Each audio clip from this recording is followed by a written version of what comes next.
Hello Canada TV programme ਵੇਖ ਰਹੇ ਆਪ ਸਭ ਦਰਸ਼ਕਾਂ ਨੂੰ ਮੇਜਰ ਸਿੰਘ ਨਾਗਰਾ ਵੱਲੋਂ ਪਿਆਰ ਭਰੀ ਸਤਿ ਸ਼੍ਰੀ ਅਕਾਲ। Welcome to today's show. ਔਰ ਅੱਜ ਦੇ ਇਸ ਪ੍ਰੋਗਰਾਮ ਦੇ ਵਿੱਚ ਅਸੀਂ ਤੁਹਾਡੇ ਲਈ ਇੱਕ ਖਾਸ ਮੁਲਾਕਾਤ ਦੇ ਵਿੱਚ ਇੱਕ ਖਾਸ ਮਹਿਮਾਨ ਦੇ ਨਾਲ ਕਰਵਾਉਣ ਜਾ ਰਹੇ ਹਾਂ। ਔਰ ਜਿਵੇਂ ਕਿ ਤੁਸੀਂ ਜਾਣਦੇ ਹੋ, ਹਰ ਵਾਰ ਦੀ ਤਰ੍ਹਾਂ ਕੈਨੇਡਾ ਦੇ ਵਿੱਚ ਰਹਿੰਦੇ ਆ, ਕੈਨੇਡਾ ਦੀ ਆਰਥਿਕਤਾ ਦੇ ਨਾਲ, ਕੈਨੇਡਾ ਦੇ ਸੱਭਿਆਚਾਰ ਦੇ ਨਾਲ ਜਾਂ ਕੈਨੇਡਾ ਦੇ ਜਿਹੜੀ ਇੱਥੋਂ ਦੀ ਸਿਆਸਤ ਹੈ ਉਹਦੇ ਨਾਲ ਵਾਬਸਤਾ ਜਿਹੜੀਆਂ ਗੱਲਾਂ ਬਾਤਾਂ ਸਾਨੂੰ ਤੁਹਾਨੂੰ ਪ੍ਰਭਾਵਿਤ ਕਰਦੀਆਂ ਨੇ, ਉਹਨਾਂ ਨੂੰ ਮੱਦੇਨਜ਼ਰ ਰੱਖਦੇ ਹੀ ਅਸੀਂ ਪ੍ਰੋਗਰਾਮ ਦੇ ਵਿੱਚ ਮਾਹਿਰਾਂ ਨੂੰ ਲੈ ਕੇ ਆਉਂਦੇ ਹਾਂ। ਅਤੇ ਸਾਡੇ ਖਾਸ ਮਾਹਿਰ ਜਿਹੜੇ ਹਨ ਜੀ, ਪੈਸੇ ਧੇਲੇ ਦੇ ਨਾਲ ਸੰਬੰਧਿਤ ਜਦੋਂ ਗੱਲਬਾਤ ਹੁੰਦੀ ਹੈ, ਫਾਈਨਾਂਸ ਦੀ ਗੱਲ ਹੁੰਦੀ ਹੈ, ਆਰਥਿਕਤਾ ਦੀ ਗੱਲ ਹੁੰਦੀ ਹੈ, ਲੋਨ ਮੌਰਗੇਜਿਸ ਜਾਂ ਕਹਿ ਲਓ ਕਿ ਕਿਸੇ ਵੀ ਕਿਸਮ ਦੇ ਤੁਸੀਂ ਆਪਣੇ ਕ੍ਰੈਡਿਟ ਬਿਲਡ ਕਰਨ ਦੀ ਗੱਲ ਹੁੰਦੀ ਹੈ, ਤਾਂ ਸਾਡੇ ਮਾਹਿਰ ਹਮੇਸ਼ਾ ਦੀ ਤਰ੍ਹਾਂ, ਮੈਂ ਕਈ ਵਾਰੀ ਮੌਰਗੇਜ ਡਾਕਟਰ ਵੀ ਕਹਿ ਦਿੰਦਾ ਜੀ, ਔਰ ਇਹ ਕਹਿ ਲਓ ਕਿ ਮੌਰਗੇਜ ਦੇ ਚੀਰ ਫਾੜ ਔਰ ਮੌਰਗੇਜ ਦੀ ਹਰ ਇੱਕ ਬਾਰੀਕੀ ਨੂੰ ਜਾਣਦੇ ਹੋਏ ਨਨ ਅਦਰ ਦੈਨ ਸਤਪਾਲ ਸਰੋਇਆ ਜੀ।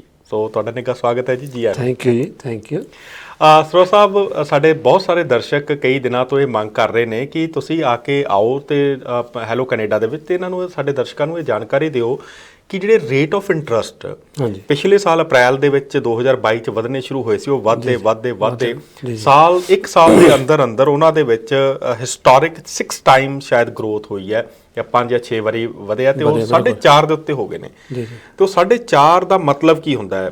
ਅਕਸਰ ਸਾਡੇ ਕਈ ਫਸਟ ਟਾਈਮ ਹੋਮ ਬਾਇਰਸ ਜਾਂ ਕਈ ਜਿਨ੍ਹਾਂ ਨੂੰ ਨਹੀਂ ਸ਼ਾਇਦ ਇਸ ਗੱਲ ਦਾ ਗਿਆਨ, ਉਹ ਇਹ ਸਮਝ ਲੈਂਦੇ ਨੇ ਕਿ 4.5% ਦੇ ਉੱਤੇ ਭਾਈ ਮੌਰਗੇਜ ਗੌਰਮੈਂਟ ਨੇ ਕੀਤੀ ਹੈ, ਤੂੰ ਸਾਨੂੰ 3.5 ਤੇ ਦਵਾ ਦੇ, ਜਦੋਂ ਅਸੀਂ ਰੀਅਲ ਸਟੇਟ ਜਾਂ ਅਸੀਂ ਗੱਲ ਕਰਦੇ ਹਾਂ। ਇਹ ਪਹਿਲਾਂ ਤਾਂ ਇਹ ਦੱਸੋ ਕਿ 4.5% ਰੇਟ ਕੀ ਮਤਲਬ ਹੈ, ਅਤੇ ਜਿਹੜਾ BOC ਬੈਂਕ ਆਫ ਕੈਨੇਡਾ ਦਾ ਜਿਹੜਾ ਇੱਕ ਰੇਟ ਹੁੰਦਾ ਉਹਦਾ ਕੀ ਮਤਲਬ ਹੈ, ਅਤੇ ਫਾਈਨੈਂਸ਼ੀਅਲ ਇੰਸਟੀਟਿਊਸ਼ਨ ਜਿਹੜੇ ਬੈਂਕਾਂ ਨੇ ਜਾਂ ਜਿਹੜੇ ਲੈਂਡਰ ਨੇ, ਪੈਸੇ ਦੇਣ ਵਾਲੇ ਨੇ, ਉਹ ਫਿਰ ਉਹਨਾਂ ਦੇ ਉੱਤੇ ਕੀ ਅਸਰ, ਕਿਵੇਂ ਉਹ ਮੌਰਗੇਜਸ ਜਾਂ ਕਿਵੇਂ ਲੋਨ ਦੇ ਰੇਟ ਦੇ ਵਿੱਚ ਉਹ ਵਾਧਾ ਜਾਂ ਘਾਟਾ ਪੈਂਦਾ ਹੈ? ਥੈਂਕ ਯੂ ਭਾਜੀ। ਜਿਹੜੇ ਦੇਖੋ, ਤੁਹਾਨੂੰ ਵੀ ਸਭ ਨੂੰ ਪਤਾ ਕਿ ਜਿਹੜੇ ਇੰਟਰਸਟ ਰੇਟ ਜਿਹੜੇ ਦਿੱਤੇ ਗਏ ਨੇ, ਇਹ ਬੈਂਕ ਆਫ ਕੈਨੇਡਾ ਉਹਨਾਂ ਨੂੰ ਹਮੇਸ਼ਾ ਹੀ ਮੈਨੇਜ ਕਰਦੀ ਹੈ, ਔਰ ਉਹੋ ਹੀ ਅੱਗੇ ਇੰਸਟਰਕਸ਼ਨ ਦਿੰਦੀ ਹੈ ਕਿ ਅਸੀਂ ਜਿਹੜੇ ਸਾਡਾ ਡੇ ਟੂ ਡੇ ਜਾਂ ਮੰਥ ਟੂ ਮੰਥ ਸਾਡਾ ਰੇਟ ਕਿਹੋ ਜਿਹਾ ਹੋਣਾ ਚਾਹੀਦਾ ਹੈ। ਉਹ 'ਚ ਵੇਰੀਏਸ਼ਨ ਕਿਉਂ ਆਉਂਦੀ ਹੈਗੀ ਆ ਕਿ ਇਸ ਆਲ ਪਾਲਿਸੀ ਡਿਸੀਜਨਸ ਹੁੰਦੇ ਨੇ ਕਿ ਸਾਡੀ ਜਿਹੜੀ ਇਕੋਨਮੀ ਹੈਗੀ ਆ ਉਹ ਅਸੀਂ ਕਿਸ ਪਾਸੇ ਜਾ ਰਹੇ ਹਾਂ, ਜਾਂ ਸਾਡੀ ਇਨਫਲੇਸ਼ਨ ਕਿਸ ਪਾਸੇ ਜਾ ਰਹੀ ਆ, ਅਸੀਂ ਉਹਨੂੰ ਵਧਾਉਣਾ, ਅਸੀਂ ਉਹਨੂੰ ਘਟਾਉਣਾ ਹੈਗਾ। ਔਰ ਉਸ ਹਿਸਾਬ ਨਾਲ ਜਿਹੜੀ ਬੈਂਕ ਆਫ ਕੈਨੇਡਾ ਹੈਗੇ ਉਹ ਟਾਈਮ ਟੂ ਟਾਈਮ ਜਿਹੜੇ ਸਾਡੇ ਉਹ ਐਕਸ਼ਨ ਲੈਂਦੀ ਆ। ਐਕਸ਼ਨ ਕਿੱਦਾਂ ਲੈਂਦੀ ਆ? ਇੱਕੋ ਹੀ ਬ੍ਰੇਕ ਹੁੰਦੀ ਉਹਨਾਂ ਕੋਲ ਕਿ ਅਸੀਂ ਰੇਟ ਨੂੰ ਅਪ ਕਰਨਾ ਕਿ ਅਸੀਂ ਰੇਟ ਨੂੰ ਲੋ ਕਰਨਾ।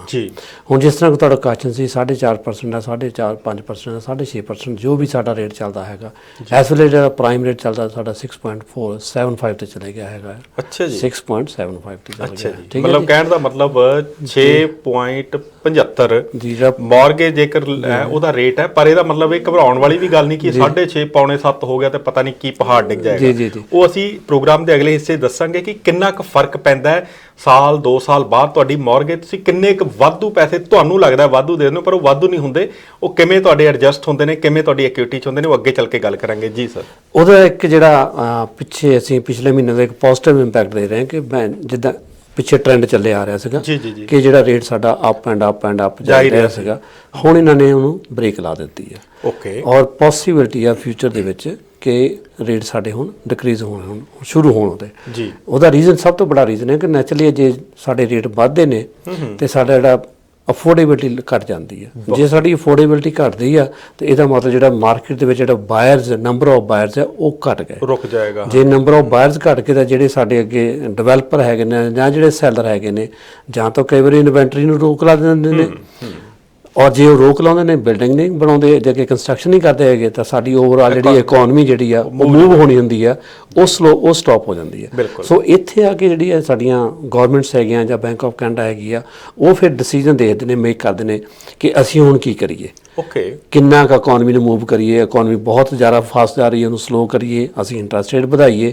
ਤੇ ਜਿਸ ਤਰ੍ਹਾਂ ਹੁਣ ਇਹਨਾਂ ਟ੍ਰੈਂਡ ਲੱਗਦਾ ਆ, ਟ੍ਰੈਂਡ ਇਹਨਾਂ ਸ਼ੁਰੂ ਹੋ ਗਿਆ, ਮੈਨੂੰ ਲੱਗਦਾ ਕਿ ਉਹ ਆਉਣ ਵਾਲੇ ਸਮੇਂ ਦੇ ਵਿੱਚ ਇੰਨੇ ਰੇਟ ਨੇ ਹੁਣ ਸਲੋ ਸੰਭਾਵਨਾਵਾਂ ਹੈਗੀਆਂ ਨੇ, ਪੋਸੀਬਿਲਿਟੀ ਹੈਗੀ ਆ ਕਿ ਇੰਨੇ ਹੁਣ ਥੱਲੇ ਜਾਣਾ ਸ਼ੁਰੂ ਹੋਣਾ। ਹੁਣ ਜਿਉਂ ਥੱਲੇ ਜਾਣਾ ਸ਼ੁਰੂ ਹੋਇਆ ਤਾਂ ਜਿਹੜੇ ਸਾਡੇ ਕੁਆਲੀਫਾਈਂਗ ਕਲਾਇੰਟਸ ਨੇ ਉਹ ਨੰਬਰ ਆਫ ਵਧਣੇ ਸ਼ੁਰੂ ਹੋ ਜਾਣੇ, ਉਹ ਵਧਣੇ ਸ਼ੁਰੂ ਹੋ ਜਾਣੇ ਆ, ਸਾਡੀ ਡਿਮਾਂਡ ਵਧਣੀ ਸ਼ੁਰੂ ਹੋ ਜਾਣੀ ਹੈ। ਬਹੁਤ ਅੱਛੇ।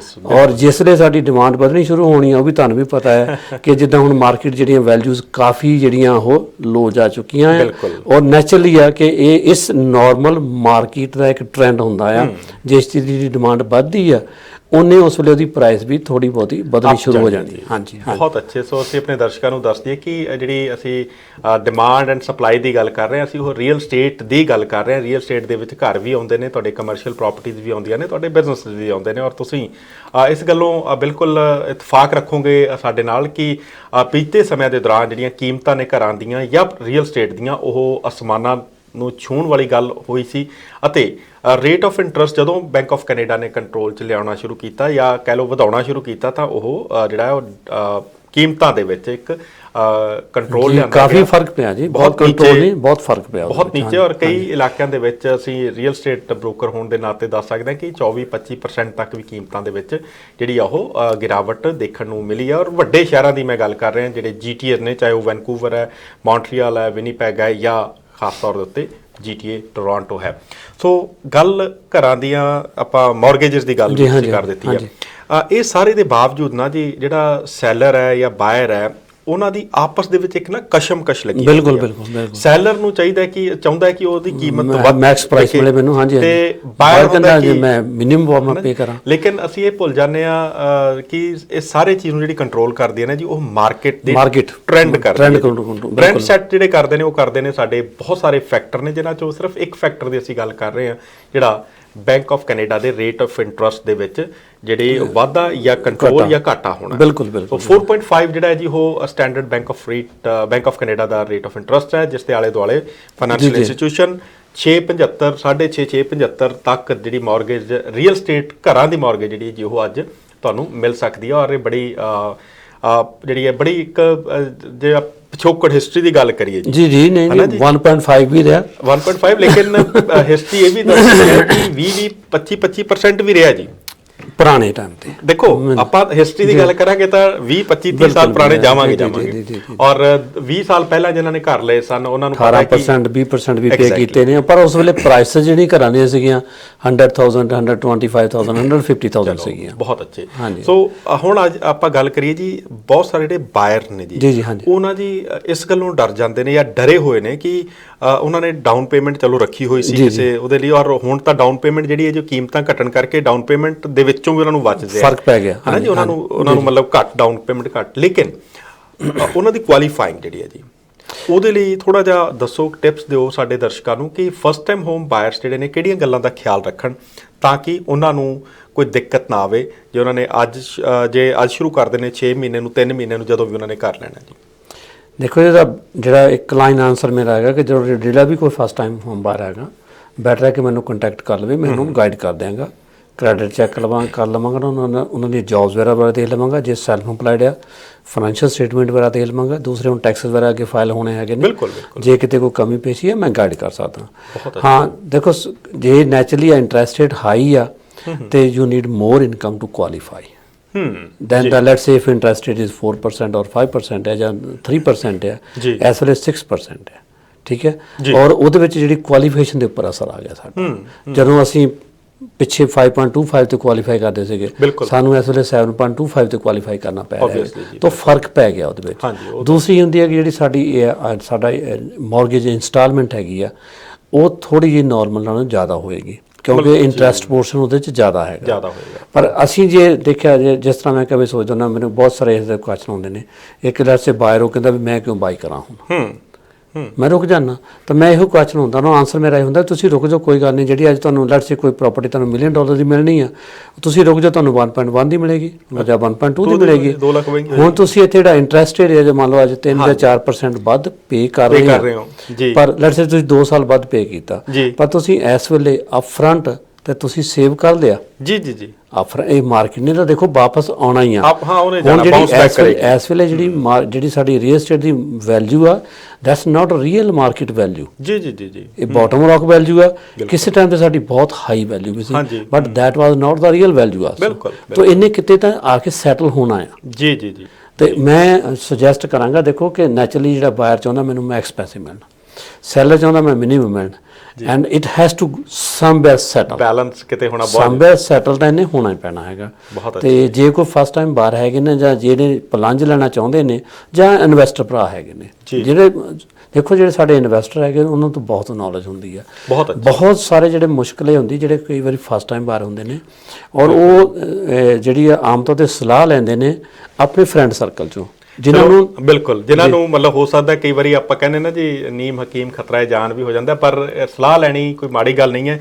ਅਸੀਂ ਅੱਗੇ ਚੱਲ ਕੇ ਸਾਡੇ ਜਿਹੜੇ ਇਨਵੈਸਟਰ ਭਰਾ ਜਾਂ ਬਿਜ਼ਨਸਮੈਨ ਭਰਾ ਜਾਂ ਕਿਸੇ ਨੇ ਕੋਈ ਟਰੱਕਿੰਗ ਜਾਂ ਇੰਡਸਟਰੀ ਦੇ ਵਿੱਚ ਕਿਸੇ ਦੇ ਵਿੱਚ ਹੋ, ਤੁਸੀਂ ਉਹਦੇ ਲਈ ਫਾਈਨਾਂਸਿੰਗ ਦੀ ਭਾਲ ਦੇ ਵਿੱਚ ਹੋ ਤਾਂ ਤੁਹਾਨੂੰ ਬਿਲਕੁਲ ਕਿਤੇ ਵੀ ਘਬਰਾਉਣ ਦੀ ਜਾਂ ਕਿਤੇ ਹੋਰ ਜਾਣ ਦੀ ਲੋੜ ਨਹੀਂ ਹੈ। ਤੁਸੀਂ 647 831 47 42 ਦੇ ਉੱਤੇ ਤੁਸੀਂ ਸੰਪਰਕ ਕਰ ਸਕਦੇ ਹੋ। ਵਾਪਸ ਆਉਣੇ ਇੱਕ ਛੋਟੀ ਜਿਹੀ ਕਮਰਸ਼ੀਅਲ ਬ੍ਰੇਕ ਤੋਂ ਬਾਅਦ ਔਰ ਤੁਹਾਨੂੰ ਇੱਕ ਬੜੀ ਰੌਚਕ ਜਾਣਕਾਰੀ ਦੇਵਾਂਗੇ ਕਿ ਕਿੰਨੇ ਡਾਲਰ ਤੁਹਾਨੂੰ ਬਚਦੇ ਨੇ ਜੇਕਰ ਅਸੀਂ ਅੱਜ ਮੌਰਗੇਜ ਜਿਹੜੀ ਆ ਵੱਧ ਜਿਹੜਾ ਰੇਟ ਆਪਾਂ ਨੂੰ ਲੱਗਦਾ ਕਿ ਦੇ ਰਹੇ ਹਾਂ, ਲੇਕਿਨ end of the date after 2 years ਤੁਹਾਡੀ ਇਕੁਇਟੀ ਔਰ ਉਹਦੇ ਚੋਂ ਕਿੰਨਾ ਤੁਹਾਨੂੰ ਪ੍ਰੋਫਿਟ ਹੋਏਗਾ ਇਹਦੀ ਗੱਲ ਹੋਏਗੀ। ਤੇ ਹੁਣ ਵਾਪਸ ਆਵਾਂਗੇ ਇੱਕ ਛੋਟੀ ਜਿਹੀ ਬ੍ਰੇਕ ਤੋਂ ਬਾਅਦ। ਹੈਲੋ ਕੈਨੇਡਾ ਪ੍ਰੋਗਰਾਮ ਦੇ ਵਿੱਚ ਆਪ ਜੀ ਦਾ ਇੱਕ ਵਾਰੀ ਫਿਰ ਨਿੱਘਾ ਸਵਾਗਤ। ਅੱਜ ਦੇ ਪ੍ਰੋਗਰਾਮ ਦੇ ਵਿੱਚ ਅਸੀਂ ਗੱਲਬਾਤ ਕਰ ਰਹੇ ਹਾਂ ਸਾਡੇ ਅੱਜ ਦੇ ਵਿਸ਼ੇ ਦੇ ਖਾਸ ਮਾਹਿਰ ਮੌਰਗੇਜਸ, ਲੋਨਸ, ਫਾਈਨੈਂਸ਼ੀਅਲ ਲੈਂਡਿੰਗ ਦੇ ਵਿੱਚ ਲੰਬੇ ਸਮੇਂ ਤੋਂ ਐਕਸਪੀਰੀਅੰਸ ਪ੍ਰੋਫੈਸ਼ਨਲ ਸਤਪਾਲ ਸਰੋਆ ਜੀ। ਸਰੋਆ ਸਾਹਿਬ ਵੈਲਕਮ ਬੈਕ। ਥੈਂਕ ਯੂ ਜੀ, ਥੈਂਕ ਯੂ। ਸੋ ਗੱਲਬਾਤ ਕਰ ਰਹੇ ਸੀ ਕਿ ਮੌਰਗੇਜ ਕਹਿੰਦੇ ਜੀ ਬੜੀ ਔਖੀ ਮਿਲਦੀ ਹੈ ਜੀ ਔਰ ਕਈ ਵਾਰੀ ਤੇ ਅਸੀਂ ਇਧਰੋਂ ਉਧਰੋਂ ਗੱਲਾਂ ਸੁਣ ਕੇ ਜਾਂ ਜਿਵੇਂ ਕਹਿੰਦੇ ਨਾ ਜੀ ਡਿਸਕਰੇਜ ਕਰਨ ਵਾਲਿਆਂ ਤੋਂ ਸਲਾਹਾਂ ਲੈ ਕੇ ਅਸੀਂ ਚੁੱਪ ਕਰਕੇ ਬਹਿ ਜਾਂਦੇ ਹਾਂ। ਕਈ ਵਾਰੀ ਕੋਈ ਬਹੁਤੇ ਸਿਆਣੇ ਇਹ ਵੀ ਕਹਿ ਦਿੰਦੇ ਨੇ ਕਿ ਇੰਨਾ ਮਹਿੰਗਾ ਰੇਟ ਆਫ ਇੰਟਰਸਟ, ਕਿਉਂਕਿ ਉਹਨਾਂ ਨੇ ਜਿਵੇਂ ਤੁਹਾਡੇ ਦੱਸਣ ਮੁਤਾਬਕ 1% ਜਾਂ 1% ਵੀ ਤੇ ਉਹਨਾਂ ਨੇ ਮੌਰਗੇਜ ਲਈ ਹੁੰਦੀ ਹੈ, ਤਾਂ ਕਹਿੰਦੇ ਇੰਨੀ ਮਹਿੰਗੀ ਹੈ ਨਾ ਜੀ।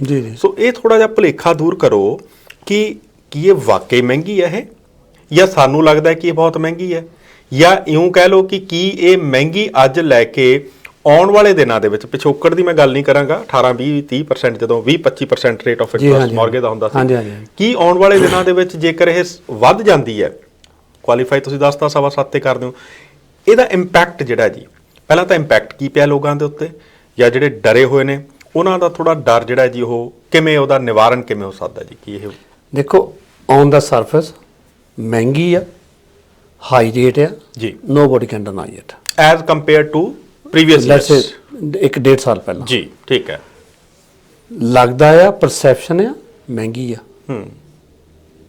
ਇਹ ਕੋਈ ਨਾਰਮਲ ਆ, ਇਹ ਨਹੀਂ ਕਿ ਕਿਸੇ ਨੂੰ ਪਤਾ ਨਹੀਂ ਜੀ।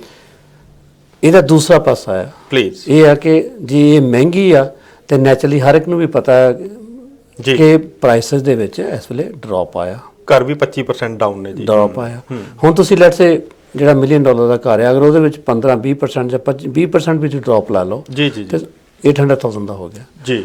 ਅਸੀਂ ਅੱਜ ਜਿਹੜਾ ਘਰ $1 ਮਿਲੀਅਨ ਦਾ ਬਾਈ ਕਰਦੇ ਹਾਂ ਉਹ ਕਿਸੇ ਟਾਈਮ ਦੇ 1.2 1.3 1.4 ਦਾ ਵੀ ਸੀਗਾ। ਓਕੇ, ਹੁਣ ਤੁਸੀਂ ਦੇਖੋ ਕਿ ਲੈਟਸ ਸੇ ਕਿਸੇ ਨੇ ਬੰਦੇ ਨੇ 1.4 ਦਾ ਬਾਈ ਕੀਤਾ ਸੀਗਾ ਜੀ ਜੀ ਜੀ, ਉਸ ਵੇਲੇ ਇੰਟਰਸਟ ਰੇਟ ਉਹਦਾ 2% ਸੀ ਜਾਂ 3% ਸੀਗਾ ਜੀ, ਪਰ ਉਹਨੇ ਉਸੇ ਪ੍ਰਾਪਰਟੀ ਦੀ ਤਕਰੀਬਨ 3 ਲੱਖ ਜਾਂ 4 ਲੱਖ ਪਹਿਲਾਂ ਹੀ ਅਪਫਰੰਟ ਹਾਈ ਪ੍ਰਾਈਸ ਪੇ ਕਰ ਦਿੱਤੀ ਔਰ ਉਹ ਜਿਹਨੂੰ ਕਵਰ ਕਰਨ ਲਈ ਉਹ ਇੰਟਰਸਟ ਰੇਟ ਨੂੰ ਉਸ ਪ੍ਰਾਈਸ ਨੂੰ ਕਵਰ ਕਰਨ ਲਈ ਕਿੰਨਾ ਟਾਈਮ ਲੱਗਣਾ, ਉਹਨੂੰ ਟੂ ਮਚ ਟਾਈਮ ਲੱਗ ਜਾਣਾ ਜੀ। ਯੈਸ, ਮੈਨੂੰ ਨਹੀਂ ਪਤਾ ਕਿੰਨਾ ਲੱਗਣਾ। ਇੱਕ ਚੀਜ਼ ਹੋ ਗਈ।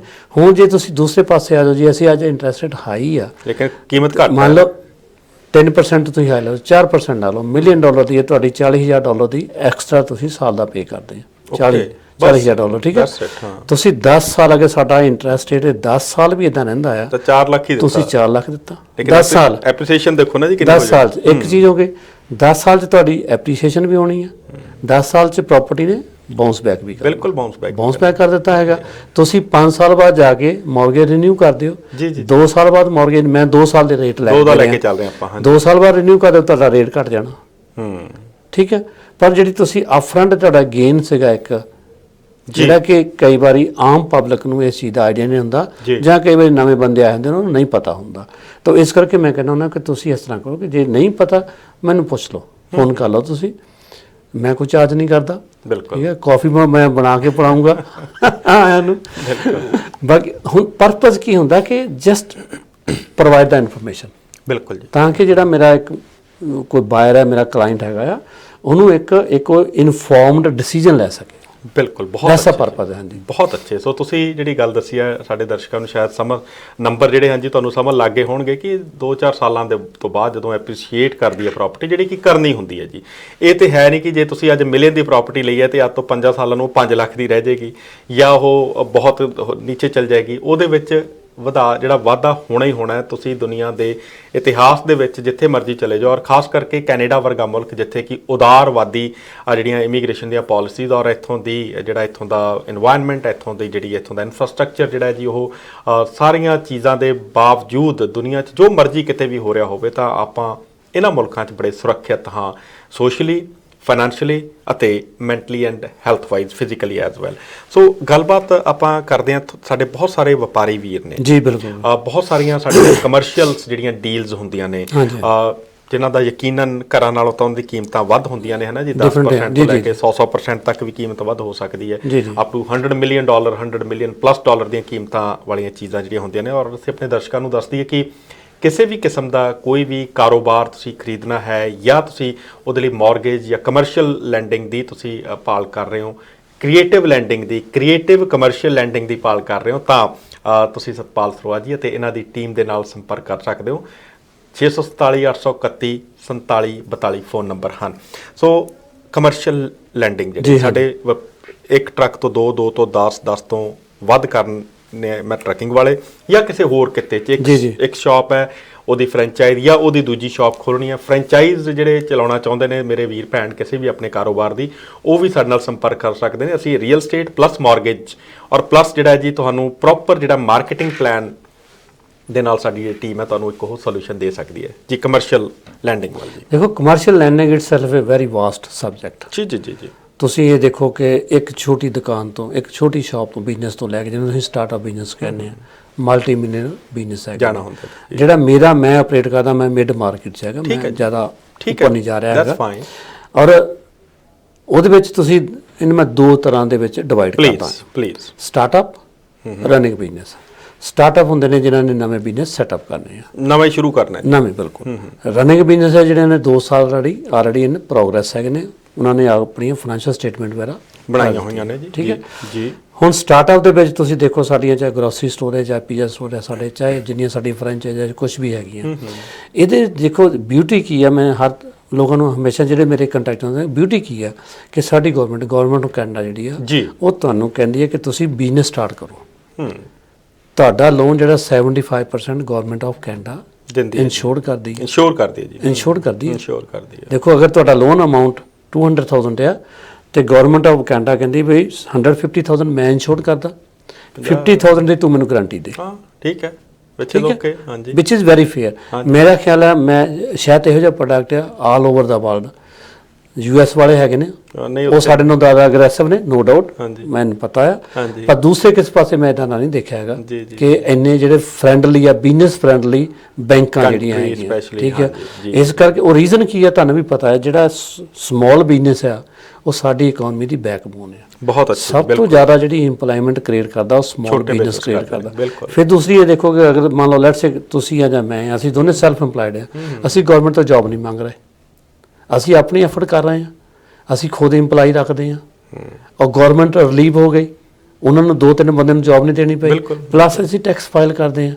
ਤਾਂ ਗਵਰਨਮੈਂਟ ਇਸ ਕਰਕੇ ਕਹਿੰਦੀ ਹੈ ਕਿ ਜਿਹੜੇ ਬੰਦੇ ਜੋ ਵੀ ਇੱਥੇ ਸਾਡੇ ਕੋਲ ਆ ਗਏ ਨੇ ਇਹਨਾਂ ਨੂੰ ਇੰਨਾ ਇੰਪਾਵਰ ਕਰੋ, ਬਿਲਕੁਲ ਇੰਨਾ ਇੰਪਾਵਰ ਕਰੋ ਕਿ ਇਹ ਆਪਣੀਆਂ ਜੌਬਸ ਖੁਦ ਕ੍ਰੀਏਟ ਕਰਨ, not only that employment create ਕਰਨ। ਇਸ ਗੱਲ ਦਾ ਜੀ ਪ੍ਰਤੱਖ ਪ੍ਰਮਾਣ ਜਿਹੜਾ ਹੈ ਜੀ ਉਹ ਪਿਛਲੇ ਸਮਿਆਂ ਦੇ ਦੌਰਾਨ 2-2.5 ਸਾਲ ਪਹਿਲਾਂ ਜਿਹੜਾ ਕੋਵਿਡ ਆਇਆ ਸੀ, ਕੋਵਿਡ ਦੇ ਦੌਰਾਨ ਸਾਡੇ ਜਿਹੜੇ ਵਪਾਰਕ ਅਦਾਰੇ ਸਨ, ਪਲੱਸ ਚਲੋ ਆਪਾਂ ਜਿਹੜੀ ਸੋਸ਼ਲ ਸਿਕਿਉਰਿਟੀ ਜਿਹੜੀ ਪਰਸਨਲੀ ਦਿੱਤੀ ਉਸ ਤੋਂ ਇਲਾਵਾ ਬਿਜ਼ਨਸਮੈਨ ਨੂੰ ਕਾਫੀ ਰਿਬੇਟ, ਹਾਂਜੀ, ਕਾਫੀ support ਕੀਤੀ government ਨੇ ਸਾਡੀ, ਬਹੁਤ support ਕੀਤੀ, ਬਿਲਕੁਲ ਬਿਲਕੁਲ। ਉਹਦੇ ਬਲਬੂਤੇ ਹੀ ਜਿਹੜਾ ਕੈਨੇਡਾ ਹੈ ਅੱਜ ਇਸ ਦਾ ਨਾਂ ਫੇਰ ਉਸੇ ਤਰ੍ਹਾਂ ਪਹਿਲਾਂ ਬਰਾਬਰ ਹੈ ਜੀ, ਬਿਲਕੁਲ ਸਾਡੀ ਇਕਨੋਮੀ ਤੇ ਕੋਈ ਅਸਰ ਨਹੀਂ ਆਇਆ, ਕੁਝ ਨਹੀਂ ਆਇਆ। ਲੋਨਸ ਦੀ ਜਦੋਂ ਗੱਲ ਆਉਂਦੀ ਹੈ ਜੀ, ਕਮਰਸ਼ੀਅਲ, ਚਲੋ ਆਪਾਂ ਲੋਨ ਕਹਿ ਦਿੰਦੇ ਆ ਪੰਜਾਬੀ ਭਾਸ਼ਾ 'ਚ, ਬਿਜ਼ਨਸ ਲੋਨ ਹੋ ਗਿਆ ਜਾਂ ਕਮਰਸ਼ੀਅਲ ਲੋਨ ਕਹਿੰਦੇ, ਬਿਲਕੁਲ ਜੀ। ਤਾਂ ਇਹ ਬਿਜ਼ਨਸ ਲੋਨ ਲੈਣ ਲੱਗੇ ਨਾ ਜੀ, ਹਰ ਇੱਕ ਘਰ ਦੀ ਮੌਰਗੇਜ ਤੱਕ ਤਾਂ ਬੰਦਿਆਂ ਨੂੰ ਪਤਾ ਹੈ ਕਿ ਹਾਂ ਜੀ ਚਲੋ ਆਹ ਕਾਗਜ਼ ਮਤਲਬ ਜਿਹੜੀ ਵੀ ਚੀਜ਼ ਤੁਹਾਡੀ ਜੋ ਲੋੜ ਹੈਗੀ ਹੈ। ਬਿਜ਼ਨਸ ਲੋਨ ਲੱਗਿਆ ਕਈ ਬੰਦੇ ਸਾਡੇ ਵੀਰ ਭੈਣ ਜਿਹੜੇ ਨੇ ਜੀ, ਉਹ ਇਸ ਕਰਕੇ ਅੱਗੇ ਨਹੀਂ ਕਾਰੋਬਾਰ ਵਧਾ ਪਾਉਂਦੇ ਕਿ ਉਹਨਾਂ ਨੂੰ ਉਸ ਦੇ ਬਾਰੇ ਪਤਾ ਨਹੀਂ ਹੁੰਦਾ, ਬਿਲਕੁਲ ਪਤਾ ਨਹੀਂ। ਇਹ ਥੋੜਾ ਜਿਹੜਾ ਚਾਨਣਾ ਹੈ ਜੀ, ਥੋੜਾ ਜਿਹਾ ਪਾਓ ਕਿ ਜਿਹੜਾ ਬਿਜ਼ਨਸ ਲੋਨ ਹੈ ਇਹ ਕੋਈ ਡਰਨ ਵਾਲੀ ਗੱਲ ਨਹੀਂ ਹੈ। ਤੁਸੀਂ ਸਹੀ ਮਾਇਨੇ ਜੇ ਕਾਰੋਬਾਰੀ ਹੋ, ਕੰਮ ਕਰਦੇ ਹੋ, ਤਾਂ ਤੁਹਾਨੂੰ ਆਪਣਾ ਅੱਗੇ ਵਧਣ ਦਾ ਪੂਰਾ ਮੌਕਾ ਲੈਣਾ ਚਾਹੀਦਾ ਹੈ। ਦੇਖੋ ਜੀ, ਵਾਰਡ ਤੋਂ ਯੂਜ਼ ਕੀਤਾ ਡਰਨ ਵਾਲੀ ਗੱਲ, ਡਰ ਉਸੇ ਤਦ ਤੱਕ ਹੁੰਦਾ ਜਦੋਂ ਤੱਕ ਕੋਈ ਇਨਫੋਰਮੇਸ਼ਨ ਨਹੀਂ, ਨੌਲੇਜ ਨਹੀਂ ਹੁੰਦੀ। ਯੈਸ ਯੈਸ, ਜਦੋਂ ਨੌਲੇਜ ਹੋ ਗਈ ਤੁਸੀਂ ਬਿਲਕੁਲ ਡਰ ਫਰੀ ਹੋ ਗਏ। ਠੀਕ ਹੈ। ਮੈਨੂੰ ਲੱਗਦਾ ਹੁੰਦਾ ਕਿ ਜਿਹੜਾ ਬਿਜ਼ਨਸ ਲੋਨ ਆ ਇਹੋ ਈਜ਼ੀ ਆ ਲੈਣਾ as compare to mortgage even. ਠੀਕ ਹੈ ਜੀ, ਕਿਉਂਕਿ ਤੁਸੀਂ ਜਦੋਂ ਮੌਰਗੇਜ ਲੈ ਲਈ ਆ ਤੁਸੀਂ ਸਟੈਬਲਾਈਜ਼ ਹੋ ਗਏ, ਨੈਟਵਰਥ ਤੁਹਾਡੀ ਕ੍ਰੀਏਟ ਹੋਣੀ ਸ਼ੁਰੂ ਹੋ ਗਈ। 2-3 ਫੈਕਟਰ ਜਿਹੜੇ ਮੇਨ ਮੈਂ ਹਮੇਸ਼ਾ ਗਾਈਡ ਕਰਦਾ ਵੀ ਤੁਸੀਂ ਇੱਕ ਤਾਂ ਤੁਹਾਡੇ ਕੋਲ ਤੁਹਾਡਾ ਪਰਸਨਲ ਕ੍ਰੈਡਿਟ ਆ, ਉਹਨੂੰ ਇੰਟੈਕਟ ਰੱਖੋ, ਉਹਨੂੰ ਖਰਾਬ ਨਹੀਂ ਹੋਣ ਦਿਓ, ਕਿਉਂਕਿ ਬਿਜ਼ਨਸ ਲੋਨ ਵੇਲੇ ਉਹਦਾ ਫਰਕ ਪੈਣਾ। ਨੰਬਰ 1 ਫੈਕਟਰ ਹੈ, ਵੈਰੀ ਰਾਈਟ। ਠੀਕ ਹੈ। ਉਸ ਤੋਂ ਬਾਅਦ ਹੁੰਦਾ ਕਿ ਤੁਹਾਡੇ ਕੋਲ ਆਪਣੀ ਡਾਊਨ ਪੇਮੈਂਟ ਚਾਹੀਦੀ ਹੈ। ਦੇਖੋ ਇਸ ਤਰ੍ਹਾਂ ਕਿ ਇੱਥੇ ਜਿਹੜੀ ਬੈਂਕ ਹੈਗੀ ਆ ਉਹ ਤਕਰੀਬਨ 65 ਤੋਂ ਲੈ ਕੇ 85-90 ਤੱਕ ਬਿਜ਼ਨਸ ਤੇ ਡਿਪੈਂਡ ਫੰਡ ਕਰਦੀ ਆ। ਅੱਛਾ ਜੀ, of the hard cost. Okay, of the hard, ਮੈਂ ਸਮਝ ਗਿਆ। ਠੀਕ ਹੈ ਜੀ। ਹੁਣ ਉਹ 65 ਕਿਹੜੇ ਨੇ, ਉਹਨੂੰ ਵੀ ਇਹਨਾਂ ਨੇ ਥੋੜਾ ਚੱਕ ਕੇ 70-75 ਤੱਕ ਲੈ ਗਏ ਨੇ। ਜਿਹੜੇ ਸਾਡੇ ਜਿੱਦਾਂ ਰੈਸਟੋਰੈਂਟਸ ਵਗੈਰਾ ਹੋ ਗਏ, ਜਿਹੜੇ ਜ਼ਿਆਦਾ ਤੁਸੀਂ ਕਹ ਲਓ ਰਿਸਕ ਪ੍ਰੋਨ ਸਾਡੇ ਉਹ ਬਿਜ਼ਨਸ ਹੈਗੇ ਨੇ ਜੀ। ਕੋਈ ਮੈਨੂਫੈਕਚਰਿੰਗ ਬਿਜ਼ਨਸ ਹੈ ਉੱਥੇ ਕਈ ਵਾਰੀ 85 ਤੱਕ ਵੀ 90 ਤੱਕ ਵੀ ਕਰਦੇ ਨੇ। ਹਾਂਜੀ ਹਾਂਜੀ, ਬਿਲਕੁਲ ਬਿਲਕੁਲ ਬਿਲਕੁਲ। ਹੁਣ ਜਿਹੜਾ ਬਾਕੀ ਪੋਰਸ਼ਨ ਆ ਉਹ ਤੁਸੀਂ ਆਪ ਲੈ ਕੇ ਆਉਣਾ, HST ਪੋਰਸ਼ਨ ਤੁਸੀਂ ਆਪ ਲੈ ਕੇ ਆਉਣਾ। ਬਿਲਕੁਲ ਬਿਲਕੁਲ। ਬਾਕੀ ਜਿਹੜਾ ਬਿਜ਼ਨਸ ਦੇ ਵਿੱਚ ਮੈਂ ਇੱਕ ਇਹਦਾ ਮੇਨ ਫੈਕਟਰ ਹੈ ਉਹ ਬੈਂਕਸ ਲਾਈਕ ਟੂ ਸੀ ਕਿ ਤੁਹਾਨੂੰ ਕੋਈ ਇਹਦਾ ਰਿਲੇਟਡ ਐਕਸਪੀਰੀਅੰਸ ਹੈਗਾ। ਓਕੇ, ਲੈਟਸ ਸੇ ਤੁਸੀਂ ਪੀਜ਼ਾ ਸ਼ਾਪ ਖੋਲ੍ਹਣੀ ਆ, ਤੁਸੀਂ ਪੀਜ਼ਾ ਸ਼ਾਪ ਤੇ ਕਿਤੇ ਕੰਮ ਕੀਤਾ। ਓਕੇ, ਤੁਸੀਂ ਕੋਈ ਹੇਅਰ ਡਰੈਸਰ ਸ਼ਾਪ ਖੋਲ੍ਹਣੀ ਆ, ਤੁਹਾਨੂੰ ਉਹਦਾ ਕੋਈ ਐਕਸਪੀਰੀਅੰਸ ਹੈਗਾ ਜਾਂ ਲਾਇਸੈਂਸਿੰਗ ਕੁਝ। ਪਰ ਹੁੰਦਾ ਕੀ ਕਿ ਬੈਂਕ ਇਹ ਸੋਚਦਾ, ਲੈਂਡਰ ਇਹ ਸੋਚਦਾ ਕਿ ਜੋ ਬੰਦਾ ਕਰ ਰਿਹਾ ਇਹਨੂੰ ਪਤਾ ਵੀ ਹੈ ਇਹਦੇ ਬਾਰੇ ਕੁਝ। ਓਕੇ, ਬਿਲਕੁਲ। ਇਹ ਨਾ ਹੋਵੇ ਕਿ ਆਪਣਾ ਵੀ ਪੈਸਾ ਡੋਬ ਲਵੇ ਔਰ ਸਾਡਾ ਵੀ ਡੋਬ ਦਵੇ। ਹਾਂ ਬਿਲਕੁਲ, ਕਿਉਂਕਿ ਦੇਖੋ ਉਹਦੇ ਤੇ ਇੰਪੈਕਟ ਕੀ ਹੋਇਆ, ਬੈਂਕ ਦਾ ਵੀ ਪੈਸਾ ਜਾਂਦਾ ਰਿਹਾ, ਤੁਹਾਡਾ ਵੀ ਜਾਂਦਾ ਰਹਿ ਗਿਆ, ਤੁਹਾਡਾ ਕ੍ਰੈਡਿਟ ਵੀ ਖਰਾਬ ਹੋ ਗਿਆ। ਬਹੁਤ ਬਿਲਕੁਲ, ਵੈਰੀ ਰਾਈਟ। ਤਾਂ ਬੈਂਕ ਜਿਹੜੀ ਆ ਉਹ ਇਹ ਨਹੀਂ ਚਾਹੁੰਦੀ ਕਿ ਅਸੀਂ ਪੈਸਾ ਦੇ ਕੇ ਰਾਈਟ ਲੋਕਾਂ ਦੀ ਲਾਈਫ ਨੂੰ ਖਰਾਬ ਕਰੀਏ। ਬਹੁਤ ਬਿਲਕੁਲ, ਇਹ ਬੜੀ ਵਧੀਆ ਸੀ ਗੱਲ ਕਹੀ ਹੈ ਜੀ। ਔਰ ਤੁਸੀਂ ਕੰਮ ਕਰਨ ਵਾਲੇ ਬਣੋ, ਹਿੰਮਤ ਤੁਸੀਂ ਵਿਖਾਓ ਤੇ ਤੁਹਾਨੂੰ ਰਾਹ ਜਿਹੜਾ ਦਿਖਾਉਣਾ ਫਾਈਨੈਂਸ਼ੀਅਲ ਜਿਹੜਾ ਕਹਿੰਦੇ ਨਾ ਜੀ, ਵੱਡੀ ਗੱਲ ਤਾਂ ਨਹੀਂ ਆਪਾਂ ਕਹਾਂਗੇ ਕਿ ਬੈਂਕ ਦੇ ਦਰਵਾਜ਼ੇ ਤੋਂ ਅੰਦਰ ਜਾ ਕੇ ਤੁਹਾਡੇ ਲਈ ਲੋਨ ਜਾਂ ਇਹ ਕਹਿ ਲਓ ਕਿ ਫਾਈਨੈਂਸ਼ੀਅਲ ਇੰਸਟੀਟਿਊਸ਼ਨ ਤੋਂ ਜਾਂ ਤੁਹਾਡੇ ਪੈਸੇ ਧੇਲੇ ਦਾ ਜਿਹੜਾ ਇੰਤਜ਼ਾਮ ਕਰਨ ਦੀ ਜ਼ਿੰਮੇਵਾਰੀ ਸਤਪਾਲ ਸਰੋਆ ਜੀ ਅਤੇ ਇਹਨਾਂ ਦੀ ਟੀਮ ਦੇ ਸਿਰ। ਔਰ ਕਾਰੋਬਾਰੀ ਜਿੰਨੇ ਵੀ ਸਾਡੇ ਵੀਰ ਭੈਣ ਦੇਖ ਰਹੇ ਨੇ, ਤੁਹਾਡੇ ਆਪਣੇ ਕਾਰੋਬਾਰ ਨੇ, ਚੱਲ ਰਹੇ ਨੇ ਕਾਰੋਬਾਰ, ਅੱਛੇ ਕਾਰੋਬਾਰ ਚਲਾ ਰਹੇ ਹੋ, ਤੁਸੀਂ ਐਕਸਪੈਂਡ ਕਰਨਾ ਚਾਹੁੰਦੇ ਹੋ ਜਾਂ ਤੁਸੀਂ ਅਪਗ੍ਰੇਡ ਕਰਨਾ ਚਾਹੁੰਦੇ ਹੋ, ਤਾਂ ਜਿਹੜਾ ਜੀ ਸੰਪਰਕ ਕਰ ਸਕਦੇ ਹੋ ਸਤਪਾਲ ਸਰੋਆ ਜੀ ਅਤੇ ਇਹਨਾਂ ਦੀ ਟੀਮ ਦੇ ਨਾਲ। ਸੋ ਅਖੀਰ ਦੇ ਵਿੱਚ ਤੁਸੀਂ ਕੀ ਕਹੋਗੇ? ਅੱਜ ਦੇ ਪ੍ਰੋਗਰਾਮ ਦਾ ਸਮਾਂ ਵੀ ਪਤਾ ਨਹੀਂ ਲੱਗਾ, ਸਮਾਪਤੀ ਵੱਲ ਹੈ। ਸੋ ਅਗਲੇ 2-4 ਮਿੰਟਾਂ ਦੇ ਇਹਨਾਂ 'ਚ ਕੀ ਕਹਿਣਾ ਚਾਹੋਗੇ ਜੀ? ਦੇਖੋ ਜੀ, ਮੈਂ ਹਮੇਸ਼ਾ ਇਹ ਕਹਿੰਦਾ ਕਿ ਤੁਸੀਂ ਇੱਕ ਚੀਜ਼ ਹੈ, ਆਪਣੇ ਕ੍ਰੈਡਿਟ ਨੂੰ ਧਿਆਨ 'ਚ ਰੱਖੋ। ਬਹੁਤ ਇੰਪੋਰਟੈਂਟ ਹੈ। ਚਾਹੇ ਤੁਸੀਂ ਉਹ ਘਰ ਵੇਚਣਾ, ਖਰੀਦਣਾ ਹੈ, ਚਾਹੇ ਤੁਸੀਂ ਬਿਜ਼ਨਸ ਖਰੀਦਣਾ, ਚਾਹੇ ਨਵਾਂ ਸੈਟਅਪ ਕਰਨਾ, ਕੁਝ ਵੀ ਕਰਨਾ, ਕ੍ਰੈਡਿਟ ਤੁਹਾਡਾ ਨੰਬਰ 1 ਰੋਲ ਪਲੇ ਕਰਦਾ। Very right. ਉਸ ਤੋਂ ਬਾਅਦ ਹੈ ਕਿ ਤੁਸੀਂ ਮੈਨੂੰ ਕੰਟੈਕਟ ਕਰ ਲਓ ਕਿਸੇ ਟਾਈਮ ਤੇ ਵੀ, ਮੈਂ ਤੁਹਾਨੂੰ ਗਾਈਡ ਕਰ ਦਿਆਂਗਾ। ਤੁਸੀਂ ਆ ਜਾਓ ਜੀ, ਬੈਠ ਜਾਓ, ਕਰਨਾ ਕੀ ਚਾਹੁੰਦੇ ਆ, ਤੁਹਾਨੂੰ ਮੈਂ ਰੋਡ ਮੈਪ ਦੇ ਦਿਆਂਗਾ। ਬਹੁਤ ਅੱਛਾ। ਮੈਂ ਜਿਹੜਾ ਕੀ ਕਰਦਾ ਕਿ ਦੇਖੋ, ਮੈਂ ਕਲਾਇੰਟ ਨੂੰ ਕਦੀ ਇਕੱਲਾ ਨਹੀਂ ਛੱਡਦਾ। ਉਹਨਾਂ ਦੇ ਜਿੰਨਾ ਕਮਿਊਨੀਕੇਸ਼ਨ ਹੈ, ਚਾਹੇ ਉਹਨਾਂ ਦਾ ਲਾਇਰਸ ਦੇ ਨਾਲ ਆ, ਚਾਹੇ ਉਹਨਾਂ ਦਾ ਬੈਂਕਰ ਦੇ ਨਾਲ ਆ, ਚਾਹੇ ਉਹਨਾਂ ਦਾ ਅਕਾਊਂਟੈਂਟਸ ਦੇ ਨਾਲ ਆ, ਮੈਂ ਉਹਨਾਂ ਦੀ ਹੈਲਪ ਕਰਦਾ, ਸਪੋਰਟ ਕਰਦਾ। ਤੁਸੀਂ ਇਕੱਲੇ ਨਾ ਫੀਲ ਕਰੋ, ਕਿਉਂਕਿ ਮੈਨੂੰ ਪਤਾ ਆ ਕਿ ਇਹਨਾਂ ਨੂੰ ਜਿਹੜੇ ਤੁਸੀਂ ਮੰਨ ਲਓ ਲੈਟਸ ਸੇ ਤੁਹਾਡਾ ਅਕਾਊਂਟੈਂਟ ਹੈ, ਤੁਸੀਂ ਉਹਨਾਂ ਨੂੰ ਆਪਣੀ ਡਾਕੂਮੈਂਟੇਸ਼ਨ ਤੁਸੀਂ ਪ੍ਰੋਪਰ ਨਹੀਂ ਕਰਦੇ, ਤੁਹਾਡੀ ਫਾਈਨੈਂਸ਼ੀਅਲ ਕਿੱਥੋਂ ਪੂਰੀਆਂ ਕਰ ਦੇਣਗੇ ਉਹ। ਸਾਡੇ ਬੈਂਕਰ ਨੇ ਇੱਥੇ ਜੀ, ਤੁਹਾਡੇ ਉੱਥੇ ਇਨਫੋਰਮੇਸ਼ਨ ਹੁੰਦੀ ਹੈਗੀ ਨੇ, ਤੁਸੀਂ ਉਹਨਾਂ ਨੂੰ ਕਮਿਊਨੀਕੇਟ ਪ੍ਰੋਪਰ ਕਰੋ। ਬਿਲਕੁਲ ਬਿਲਕੁਲ। ਆਪਣੇ ਅਕਾਊਂਟਸ ਦਾ ਧਿਆਨ ਰੱਖੋ ਵੀ ਸਾਡੇ ਕੋਈ ਚੈੱਕ ਤਾਂ ਨਹੀਂ ਬਾਉਂਸ ਹੋ ਰਿਹਾ, ਸਾਡਾ ਕੋਈ ਇਸ਼ੂ ਤਾਂ ਨਹੀਂ ਆ ਰਿਹਾ ਹੈਗਾ।